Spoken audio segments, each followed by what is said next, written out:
பக்தின்றது வர வைக்கிறதுக்காக பல கடினமான சாதனைகளை புரிகிறார்கள் பல ஸ்தாபனங்களில். அதனால செயற்கையாக, அதாவது ஒரு சிஸ்டமேட்டிக்காக சிலபஸ், அதாவது சிலபஸ் முறைப்படின்னு சொல்லுவாங்க இல்லையா, அந்த முறைப்படி படித்து புஸ்தகம்லாம் படித்து எல்லாம் பண்ணி அது ஜபம்லாம் ஜெபிச்சு சில ஆச்சாரங்கள்லாம் கடைப்பிடித்து சுத்தபத்தமாக இருந்து அந்த முறைகளை கடைப்பிடித்து பக்தி வந்துடும்னு பண்ணுறாங்க. ஆனால் அப்படி பக்தி வந்துடாது. ஒரு கண்டிஷன் பேரில் நான் இந்த வேலையை கொடுக்குறேன், இந்த சாதனையை நான் வேலையாக கொடுக்குறேன், அதுக்கு நீ பக்தி கொடு அப்படின்னா பகவானத்தில் வியாபாரம் பேசணும், பகவான் பக்தி கொடுக்க மாட்டான். சாதன சிரமங்களை படுறதை காட்டிலும் பகவானுடைய கிருபையை எதிர்பார்த்துன்னு இருக்கிறது தான் பெஸ்ட்டு. அவன் கிருபை என்றைக்கு பண்ணுறானோ பண்ணிட்டான், அவனாக பக்தி கொடுத்தா கொடுக்கட்டும். ஆனால் அதுக்காக நான் ராமாயணம் படிக்காமல் இருக்க மாட்டேன். நான் பாட்டு ராமாயணம் படிச்சுன்னு இருக்கேன், ஏதோ கதையாக படிச்சுன்னு மனசில் ஃபிக்ஸ் ஆகுதோ ஃபிக்ஸ் ஆகலையோ, என் மனசில் பசு மரத்தாணி மாதிரி பதியுதோ இல்லாட்டி காற்றோட காற்றா போதோ பரவாயில்ல, நான் ராமாயணம் பாராயணம் பண்ணியிருப்பேன். ஏதோ அப்படியே நம்ம பாராயணம் பண்ணுறது நம்ம கடமை, அப்படின்னு பாராயணம் பண்ணுவோம். என்றைக்கு பக்தி கொடுக்குறானோ கொடுக்கட்டுமே அப்படின்னு விட்டிங்கன்னா பகவான் பக்தி கொடுப்பான். நான் கடினமான சாதனைகளில் பெற்று பகவான் வேலைக்கு வாங்கிடலாம், நம்ம பக்தி பெற்றுடலாம் அப்படின்னு நினச்சா நடக்கவே நடக்காது. சரளமான ஹிருதயம்தான் வேணும். பகவானுக்கு அன்பு இல்லையா, பகவானத்தில் உண்மையான அன்பு காட்டக்கூடியவர்களாக தான் பகவானுக்கு வேணும். ஆனால் அந்த பக்தியில் நம்ம தீவிரமாக போகும்பொழுது உலக விஷயங்கள்லாம் பிடிக்க மாட்டேங்குது. சும்மா ஒரு ஃபோனில் கூட ஏதாவது பார்க்கணும், அது பார்க்கணும், இது பார்க்கணுன்னா கூட சும்மா ஒரு டைம் பாஸுக்கு ஏதாவது ஒன்று பார்க்கணுன்னு தோணவே ஐயோ இதெல்லாம் அருவருக்கத்தக்கது, இதெல்லாம் எதுக்கு பார்க்கணும். யாராவது ஏதாவது யூடியூப்பில் ஏதாவது ஒன்று அனுப்பிச்சாங்கன்னா இல்லாட்டி எனக்கு நோட்டிஃபிகேஷன் ஏதாவது வரும் ஆன்மீக விஷயமா, அதை மட்டும் பார்ப்பேன், அவ்வளோதான். வேறு எதுவும் ஃபோனில் பார்க்க வேண்டியது என்ன இருக்குது, ஒன்றுமே இல்லை. அந்த சமயத்தில் ராமர் கதை படிக்கலாமே, அந்த சமயத்தில் ராமர் கதையை கேட்கலாமே. இப்போ நம்ம சொன்ன கதையை நான் அடியேன்னு சொன்னதே போட்டு கேட்பேன். எனக்கு அதுதான் எனக்கு இன்ஸ்பிரேஷனாக இருக்கும், மோட்டிவேஷனாக இருக்கும். அதனால் அது கேட்பேன். ஏன்னா ராமர் சிந்தனையிலேயே பொழுது போகணும், ராம சிந்தனையிலே பொழுது போகணும்னா ராமரை பற்றி பேசின விஷயங்கள் ஏதாவது இருக்கான்னு பார்ப்பேன். இப்போ நம்ம சிந்தையாக இருக்குதுன்னா அதையே போட்டு கேட்பேன். அதனால் மனசு என்னென்னா உலக விஷயங்களில் போக மாட்டேங்குது. ராமாயணத்தில் முழுகின உடனே பகவான் ராம் பக்தி கொடுக்க நமக்கு ரொம்ப ஒரு சுவையுடையதாக இருக்குது. வாழ்க்கை வாழணுன்ற ஆசை அதிகமாகுது.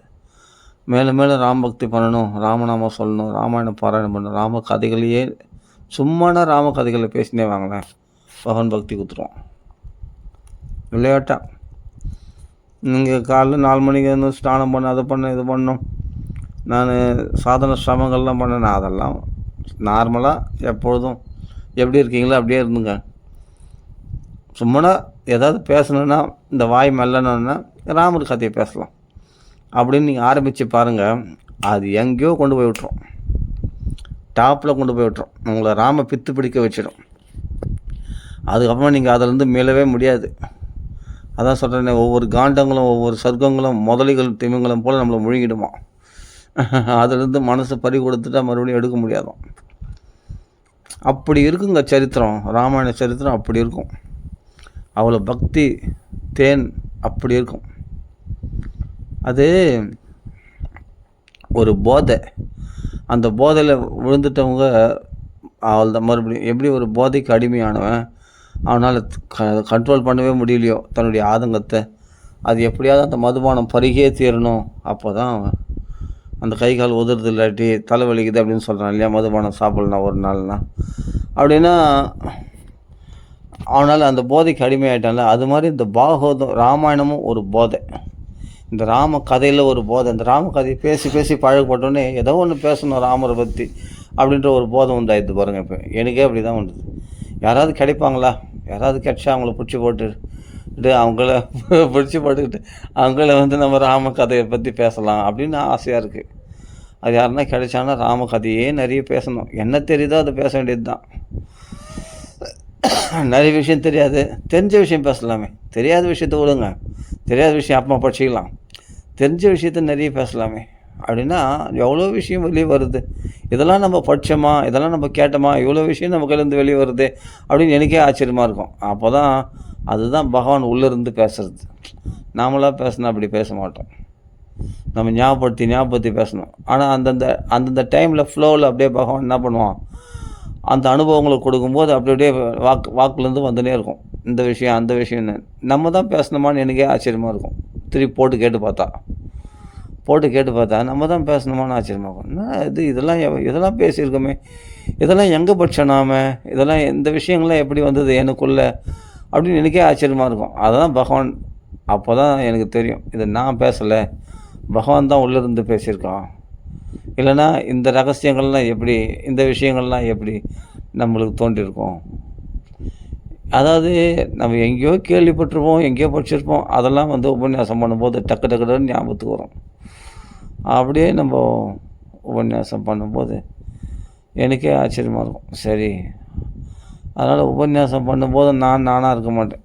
அது பகவான் தான் உள்ளே இருந்து என்ன பேச வைக்கிறானோ அதை பேசுவேன். அதனால் இந்த ராமாயண கதை பக்தர்கள்லாம் உயிரை கொடுத்து பக்தி பண்ணியிருக்காங்க. சாதாரண விஷயம் இல்லை. சீதையே தூக்கு மாட்டிக்கு போயிட்டா இல்லையா ராமர். இல்லைன்னா மொத்தம் ராவனுக்கு வசமான மாட்டேன். ராமர் கையை தலையணையாக வச்சு படுத்த நான் ராவணனை மனசாலும் தீண்டேன், திரும்பி பார்க்க மாட்டேன். திருணமந்திர குத்வா, அந்த புல்லுக்கு சம்மானம் ஆவேன், அவனை நான் திரும்பி பார்க்க மாட்டேன் அப்படின்னு இருந்தா இல்லையா சீதை. உயிரை விட்டாலும் விடுவேன், ஆனால் ராவனுக்கு வசமாக மாட்டேன். அதுதான் உயிரை கொடுத்து அப்படி பக்தி பண்ணியிருக்காங்க ஒவ்வொரு பக்தர்களும். பார்த்தா பரதன் அக்னி பிரவேசமே ஆகிட்டுருப்பான். ராமர் வரலன்னா அக்னி பிரவேசம் பண்ணிவிடுவேன் அப்படின்றான். அப்படி உயிரை பணையை வச்சு பக்தி பண்ணுறாங்கன்னா இவங்களாம் சாதாரண பக்தர்களா சொல்லுங்க பார்க்கலாம். பரதன், கௌசல்ய, அப்பா சீதை, அப்பா ஆஞ்சநேயரே ஒரு சமயத்தில் சீதை கிடைக்காத போது நம்ம இங்கேருந்தே உயிரை விட்டுடலாம், உபவாசம் மேற்கொண்டு அப்படின்லாம் தோணுச்சு. வானர்கள்லாம் கூட அப்படி நினச்சாங்க. அதே சமயத்தில் உயிரையும் இழந்தாங்க வானர்கள், மறுபடியும் உயிர் பெற்றார்கள் ராமர் அனுகிறதுனால யுத்தத்தில். இதெல்லாம் பிடிக்கும்போது ராமாயணத்தில் இந்த பக்தி நம்மளுக்கு ஒரு கால்வாசி கிடைச்சா போதும், கொஞ்சம் ஒரு கடுகளவு பக்தி வந்தால் கூட போதும், ஆஹா ஓஹோன்றோம். அவர்கள் எப்படி ராமரை நேரில் தரிசனம் பண்ணி ராமரிடத்துலேருந்து வெகுமதி பெற்றுக்கொண்டு ராமருடைய கிருபையினால் ராம பக்தி செய்து கொண்டு ராமநாமம் சொல்லி கொண்டு அடேங்கப்பா ராமரை தரிசனம் செய்து கொண்டு அந்த ரூபலாவணத்தில் மெய்மறந்த அந்த வானர்களை சாதாரண ஆத்மாக்கள்னு சொல்ல முடியுமா? அவங்களாம் மகாத்மாக்கள் அல்லவா. ஆனால் அந்த காலத்துலேயே நாம் ஏதோ ஒரு பிறவியில் இருந்திருப்போம். அப்போ ராமரை பார்த்துக்கலாம். எனக்கு அப்படி நினச்சிப்பேன். நம்ம அந்த காலத்துலேயே போகிறது, ஏன்னா ஜீவனுக்கு அனாதி, எத்தனையோ கோடி பிறவிகள் எடுத்துருக்குன்னா. அப்போ ராமர் காலத்தில் நம்ம இருந்திருப்போம், ஆனால் வேறொரு ரூபத்தில் இருந்துப்போம். மனுஷனாக இல்லைனாலும் ஒரு நாயா, பூனையா, ஒரு பன்றியா, ஏதோ ஒரு அயோத்தி காலத்தில் அந்த சந்த திரேதாயுகத்தில் ஏதோ ஒரு ரூபத்தில் இருந்திருப்போம். ஆனால் ராமர் தரிசனம் பண்ணோமா இல்லையான்னு தெரில. ஆனால் நாமம் சொல்லக்கூடிய பக்தர்களை தரிசனம் பண்ணியிருக்கோம், அது கன்ஃபார்ம். பக்தர்களுடைய அனுகிரகம் பெற்றிருக்கின்றது கன்ஃபார்ம். ஏன்னா இப்போ இல்லாட்டி இந்த ராமாயணம் பற்றி இப்போ பேச முடியாது, ராமநாமம் சொல்ல முடியாது. பக்தருடைய கடாட்சத்துக்கு பாத்திரமாக இருக்கின்றது கன்ஃபார்ம், அது இல்லைன்னு சொல்ல முடியாது. ஆனால் பகவான் நேரில் பார்த்துருப்போமா அப்படின்றது தான் டவுட். ஆனால் அந்த காலத்துலேயே நம்ம இருந்திருக்கோம், ராமர் வாழ்ந்த காலத்துலேயே நம்ம வாழ்ந்திருக்கோம், ஏதோ ஒரு பிறவியில் வாழ்ந்திருக்கோம் இல்லையா? அதனால் அந்த ராமருடைய கருணை, ராமர் பக்த வாத்சல்யம், அதேங்கப்பா. அவர்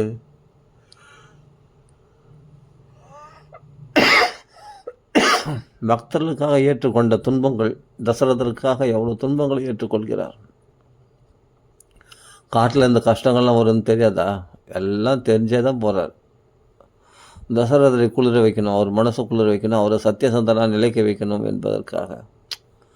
அதெல்லாம் அதாங்க ராமர். அதை தெரிஞ்சு தான் என் குழந்தை நான் ஒரு வார்த்தை சொன்னால் போதுமே, அடுத்த நிமிஷம் ராஜ்யத்தை பரதனை கொடுத்துட்டு காட்டுக்கு போயிடுவானே, என் பேச்சை மீறி நடந்தால் எனக்கு ரொம்ப சந்தோஷமாக இருக்குமே, என் பேச்சை மீற மாட்டானே. அப்போ தான் சொல்கிறார், கைகேயத்தில் ஆரம்பத்திலே சொல்கிறார், கைகையை நான் உன்னை திறந்துடுவேன், சுமித்திரையை திறந்துடுவேன், கௌசல்யை திறந்துடுவேன், என் உயிரை கூட இழப்பேன், ஆனால் ராமனை மட்டும் என்னால் இழக்கவே முடியாது அப்படின்னு சொல்கிறார். மழை இல்லாமல் கூட பயிர்கள் வாழலாம், மக்கள் வாழலாம். ஆனால் ராமன் இல்லாமல் நான் என் உடம்புல உயிர் நிற்காது. சூரியன் இல்லாமல் கூட உலகங்கள் இருக்கும், ஆனால் ராமர் இல்லாமல் என்னால் இருக்க முடியாது. அப்படின்லாம் எவ்வளோ விஷயங்கள் சொல்கிறார். தசரதர் படுக்கையிலே புலம்புறார். அவருடைய பக்தி மட்டும் தனியாக எடுத்து பருகுனா இவ்வளோ விஷயங்கள். அப்போது கைகை எடுத்து சொல்கிறார், உனக்கு என்ன குறை வச்சா ராமன்?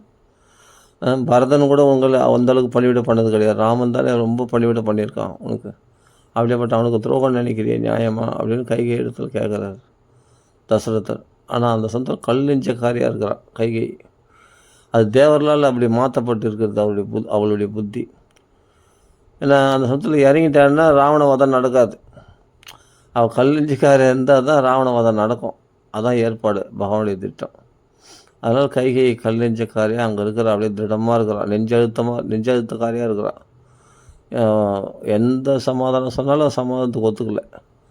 எனக்கு தெரியாத 14 வருஷம் ராமன் காட்டுக்கு போய் ஆகணும், பரதன் ராஜ்யத்தை ஆண்டாகணும், அவ்வளோதான். இதான் 2 வரத்தை நீ கொடுத்தே ஆகணும் அப்படின்னு தேவரெலாம் சாட்சி வச்சுன்னு கூப்பிட்றாராம் நடுராத்திரியில்.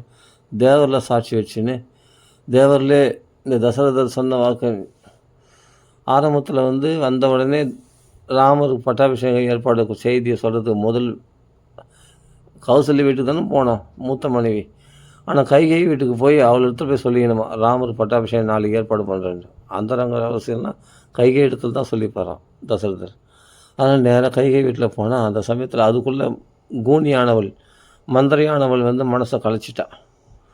அவள் தயாராக இருக்கிறான். அந்த கோப அறைன்னு ஒரு அறை இருக்குது. கோபிச்சுக்கிட்டு அந்த அறையில் போய்டுவாங்களாம் அந்த காலத்தில் ராஜாக்கள்லாம், ராணிகள்லாம். அப்போ கோபத்தில் கண்டுபிடிச்சி அவரை போய் சமாதானப்படுத்தும் போது சொல்கிறார், என்ன சொல்கிறாரு தசரத சக்கரவர்த்தி, அதனம் செய்தவனை விடுவிக்கிட்டா, இப்போ தண்டனைக்குரியவனை நான் விடுவிச்சிடறேன். அதே சுற்றில் தண்டனைக்குரியவன் இல்லாத ஒருத்தனை நான் தண்டனை கொடுக்குறேன், உனக்காக நான் அதெல்லாம் செய்கிறேன். அதாவது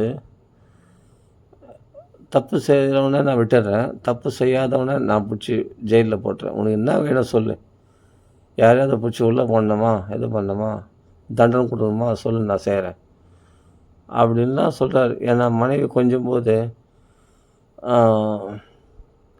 இதெல்லாம் சொல்கிறாரு. கைகை கோபிச்சுட்டு இருக்காருன்னா சமாதானத்துக்காக சொன்னார். யாரை என்ன பண்ண சொல்லு, பணக்காரனை ஏழையாகட்டா, ஏழையை பணக்காரன் ஆகட்டா சொல்லு, என்ன பண்ண சொல்லு, பண்ணுறேன். உனக்கு என்ன வேணாலும் நான் செய்கிறேன். உனக்கு உயர்ந்த வஸ்துக்கள் ஏதாவது தேவையா வாங்கி தரேன், ஆனால் கோபிச்சிக்காது, எழுந்துரு அப்படின்னு சொல்லிட்டு எழுப்புறாரு தசரத சக்கரவர்த்தி. அப்போ நல்ல பாம்பு தலையெடுத்த மாதிரி எடுத்துனாலும், ஆஹா நம்மளுக்கு எல்லாத்துக்கும் வசப்பட்டார், நம்ம சொன்னதெல்லாம் செய்கிறேன்னு சொல்கிறாரே தசரதர் அப்படின்னு சொல்லி நல்ல பாம்பு தலையிடுற மாதிரி எடுத்துட்டாலாம். அப்படி சீர்றாலாம். பார்த்தோன்னே அப்பா அவளிடத்துல அவ்வளோதான். அப்போ தான் என்ன பண்ணுறா, தேவரில் எல்லாம் 33 கோடி தேவரில் சாட்சி வைக்கிறான். தேவரில் இவர் சொல்கிறது சத்தியம், நான் என்ன வேணாலும் உங்களுக்கு நிறைவேற்றணும்னு சொல்லியிருக்காரு, இந்த வார்த்தையை நல்லா கவனிச்சிங்க, நாளைக்கு போய் சொல்லிடுவார். அப்படி அவர் மீறிட்டாருன்னா நீங்கள் தண்டிச்சிடுங்க அப்படின்ற மாதிரி பேசுகிறான் தேவர் இடத்துல. நடுராத்திரியில் தேவரில் சாட்சி வைக்கிறான் கணவனுக்கு. என்னடி நீ இது மாதிரி பசப்பான வார்த்தைகள் பேசுகிற, தேவரில் நடுராத்திரில் தேவரில் கூப்பிட்ற, தேவரில் சாட்சி வைக்கிறேன், என்ன தான் விஷயம் உனக்கு என்ன வேணுமோ நான் தான் கொடுக்குறேன்னு சொல்லிட்டேன், அப்புறம் வேணாம். அப்புறமா தான் அவள் விஷயத்த சொல்ல ஆரம்பித்தான். அப்போது சம்பராசுர யுத்தத்தில் 2 வரங்கள் நீங்கள் கொடுத்தீர்களே, அதில் ஒரு வரம், அந்த 2 வரம் நீங்கள் அப்போயே வாங்கி சொன்னீங்க, ஆனால் நான் அவகாசம் வந்தபோது வாங்கிக்கிறேன்னு சொன்ன ஞாபகம் இருக்குங்களா? ஆமாம். அது எப்பவும் குத்தது தானே, இதில் என்ன டவுட்டு, இதில் என்ன சந்தேகம்? கண்டிப்பாக அந்த 2 வாரம் எப்போனா கேட்டுக்கோ, நான் தரேன் அப்படின்றாரு தசரதர். அப்படி கள்ளங்கப்படம் இல்லாத மனசை பாருங்கள். ஏதோ வஞ்சகம் வச்சுருக்கா, ஏதோ ஒரு திருட்டு ஆலோசனை பண்ணியிருக்கா, அதனால தான் இவ கேட்குறான்றது அவருக்கு புரியல பாருங்கள் தசரதர். கள்ளங்கப்படம் இல்லாமல் இருக்கா பாருங்கள். மனைவி அந்தளவுக்கு நம்பினா இருப்பாருங்க கைகையை. அது எதுவும் கேட்க மாட்டாங்க. ஆமாம், அது கொடுத்தது தான் அந்த 2 வாரம் கண்டிப்பாக தாராளமாக எப்போனாலும் கேட்டுக்கோ அப்படின்றார் தசரதர். அப்போ தான் அதில் ஒரு வரத்தினால பரதனுக்கு இப்போ ராமருக்கு ஏற்பாடு பண்ண அந்த அபிஷேக சாமான்களாலேயே பரதனுக்கு பட்டாபிஷேகம் பண்ணணும் ஒன்று. ரெண்டாவது வந்து ராமனை காட்டுக்கு 14 வருஷம் காட்டுக்கு அனுப்பணும். இந்த 2 வரங்களை கேட்டுக்கிறோம். அவ்வளோதான். இதை கேட்ட உடனே அப்படியே பிரக்ஞையற்று விழுந்துட்டார் தசரதர். பிரக்ஞையற்று விழுந்தோடனே மறுபடியும் நிதானத்துக்கு வந்து அவள் என்ன பெருசாக சொல்லிட்டா, ராமர் காட்டுக்கு போனோன்னு சொன்னால் பரதராஜ்யத்தால். ஆஹா, இவன் புத்தி ஏன் இப்படி போச்சு? ராமனை செல்லமாக வளர்த்த கைகைக்கு புத்தி ஏன் இப்படி போச்சு அப்படின்னு நம்ம கைகை தானே இது அப்படின்ட்டு முறைச்சி பார்க்குறாரு. அவருக்கே டவுட் ஆகி போச்சு. நம்ம பொண்டாட்டி தானே ஆகும், கைகை தானா, எனக்கு பார்த்து செய்தவளாகி அந்த கைகை தானே ஆகும். இவள் தான் செல்ல மனைவி, ரொம்ப பிடிச்ச மனைவி. அதனால் அப்படியேப்பட்டு பார்த்து சரி இந்த கைகையை அப்படி எனக்கு எதிர்ப்பாக பேசுகிறான். ராமணத்தில் உயிருக்கு மேலான ராமனு நல்லா தெரியும். அப்படி இருக்கும்போது ராமனை காட்டுக்கு அனுப்பணும்னு எப்படி இவளுக்கு புத்தி தோணுச்சு அப்படின்னு இவரே யோசிக்கிறார். ஃபஸ்ட்டு நிதானத்துக்கு வர்றாரு. மறுபடியும் முறைச்சி பார்க்குறாரு. கைகை தானா இல்லாட்டி வேறு யார் வீட்டுக்கு வந்துட்டோமா அப்படின்னு ஒத்து பார்க்குறாரு கைகை. ஏன்னா கைகை வந்து பரதன் வந்து கௌசல்ய இடத்துல வந்துடுறான். கைகை இடத்துல ராமர் தான் கைகை இடத்துல வந்துடுறான். ராமனை பிடிச்சி தன் பிள்ளையாக வளர்ப்பாளாம் கைகையை. அப்படியேப்பட்டவன் அவள் போய் ராமருக்கு எதிர்ப்பாக எப்படி சொல்ல முடியும் அப்படின்னு ஒருத்து பார்க்குறாரு. ஆச்சரியப்படுறார். மறுபடியும் மூச்சு அடைகிறார். இப்படி அவருடைய அவஸ்தைகள், ராம அவஸ்தை. நைட்டு பூரா ராமனை பற்றி பேசி அன்றைய தினம் புண்ணிய தினமாக அவர் காணுதான். அவர் எப்பொழுதும் ராமச்சந்திரனில் இருக்கக்கூடியவர் தான். ஆனால் அந்த சம்பாஷணையின் போது வால்மீகி சொல்கிறார், அன்றைய தினம் அவருக்கு புண்ணிய தினம். ராமரை பற்றி புலம்புனார் கைகை இடத்துல. அது பெரும் பாக்கியம்தான் அது. அதனால் பக்தர்களுடைய சரித்திரங்களை படிக்கும்போது தான் பக்தி உண்டாகும். தசரதர் மாதிரி ஒரு சிறந்த பாகவதர் கிடைப்பாரா? அவருடைய அந்த புலம்பலை படிக்கும்போது அடேங்கப்பா நம்மளுக்கு பக்தி எப்படி அடையே திரட்டி கொடுக்குற மாதிரி, தயிரை கடைஞ்சி அதில் வெண்ணெய் திரட்டி கொடுக்குற மாதிரி நம்மளுக்கு எடுத்து கொடுத்துருக்காரு வால்மீகி. அது புலம்பல் இல்லை, சொட்ட பக்தி நிறைஞ்சிருக்கிற வாக்கியங்கள். அந்த தசரதுடைய வாக்கியங்கள்லாம் படித்து பாருங்க தெரியும். பாக்கியம் இருக்கணுங்க. நமக்கு பகவான் ஆஹா ஓஹோன்னு கொடுக்கணும்னு நினைக்கக்கூடாது ஞானத்தை. அப்படியே ஓரலாக ஃபஸ்ட்டு படிச்சுனே வாங்க. பகவானாக என்றைக்கு பக்தி கொடுக்குறானோ அந்த பக்தி அனுபவிச்சுப்போம். அது வரைக்கும் சும்மா ஒரு ஓரலாக அப்படி படிக்கலாமே. இப்போ ராமாயணத்தை படிச்சுனே வந்தால் என்றைக்காவது ஒரு நாள் பகவான் பக்தி கொடுக்க மாட்டானா? பக்தர்கள் மூலமாக கண்டிப்பாக கொடுப்போம். அந்த பக்தி நம்ம அனுபவிச்சுக்கலாம். அது வரைக்கும் ராமாயணத்தை அனுபவிக்கலாமே. ராமாயணத்தில் ருச்சி வர்றது தான் பெரிய கஷ்டம். வந்துச்சுன்னா நீங்கள் வேறு யாரையும் அண்டி இருக்க வேண்டியதே இல்லை. உங்களுக்கு தான் கிடச்சிச்சு ராம அனுபவம். அப்போ ராமாயண புஸ்தகத்துலேயே நீ படிக்க அந்த ராம அனுபவம் ஏற்படும். அது யாருக்காவது சொல்லிக்கணும்னு தோணும். அந்த ராம பக்தி, சித்தராம பக்தி, அந்த அவஸ்தை வந்து ரொம்ப கொடியது. யாருக்காவது சொல்லிக்கணும், யாருன்னா சொல்லணும், கிடைக்க மாட்டாங்க. இப்போது யாருக்கெல்லாம் நான் உபன்யாசம் பண்ணுறேன்னா இந்த ராமாயணத்தை பற்றி நான் அடப்போய் அவங்களுக்கு வேலை இல்லை, எங்களுக்கு 1008 வேலை இருக்குது, நான் போய் சம்பாதிக்க போனோம், நான் உத்தியோகத்துக்கு போனோம் அப்படி இப்படின்னு சொல்லி ஏதாவது தட்டு கழிச்சுடுவாங்க. ஆனால் ராமருக்காக எதையும் தியாகம் பண்ண அவங்க தயாராக இல்லை. ஏன்னா இன்றைக்கி வந்து 1000 ரூபாய் சம்பளம் போயிடுமே. 1000 ரூபாய் சம்பளம் முக்கியமாக, ராமாயணம் முக்கியமானு கேட்டால் அவங்களுக்கு 1000 ரூபாய் சம்பளம் தான் முக்கியம். இன்றைக்கி ஒரு 500 ரூபாய் இல்லை கம்மியாக சம்பாதிக்கிறான்னா ஒரு நாளைக்கு 500 ரூபாய் சம்பளம் வச்சுக்கோங்க. அதாவது 5000 ரூபாய் மாதம் அப்படின்னா அந்த 500 ரூபாய்க்கு தான் முக்கியமாக நினைப்பாங்களே தவிர, ராமாயணம் பாராயணம் பண்ணுறது இன்றைக்கி வாப்பா ராமகதை நீ பேசலாம் வாப்பான்னா, ஐயோ எனக்கு வேலை இருக்குது, வேலைக்கு போனோன்னா 1000 ரூபாய் சம்பளம், 500 ரூபாய் அதோட கம்மியாக 500 ரூபாய் வாங்குறாங்க. ஆமாம், அந்த சம்பளம் போயிடுமே. அந்த 500 ரூபா பெருசாக தோணிச்சு. ராமர் பெருசாக தோணல பாருங்கள். அப்போது ராமரை வந்து தன் உயிருக்கு மேலாக நினச்சதுனால தான் சீதை உயிரை விட துணிஞ்சிட்டா. அப்போ அவள் ராமனை மதிக்கிற, அப்படி பக்தர்கள் ராமரை மதிக்கிறது எப்படி இருக்குது? சாதாரண வாமரன் வந்து இன்றைக்கி வேலைக்கு போகணும், நான் வந்து சம்பாதிக்கணும், நான் ராமாயணம் கேட்கறதுக்கு எனக்கு அவகாசம் இல்லை அப்படின்னு தட்டி கழிக்கிறவனுடைய மனப்பான்மை எப்படி இருக்க பாருங்கள், யோசிச்சு பாருங்கள். அது நிறைய பேர் அப்படி தான், நாம் கூட அப்படி தான் இருக்கிறோம். எவ்வளோ பேர் பார்த்தா தட்டி கழிக்கிறோம் ராம கதைக்கு.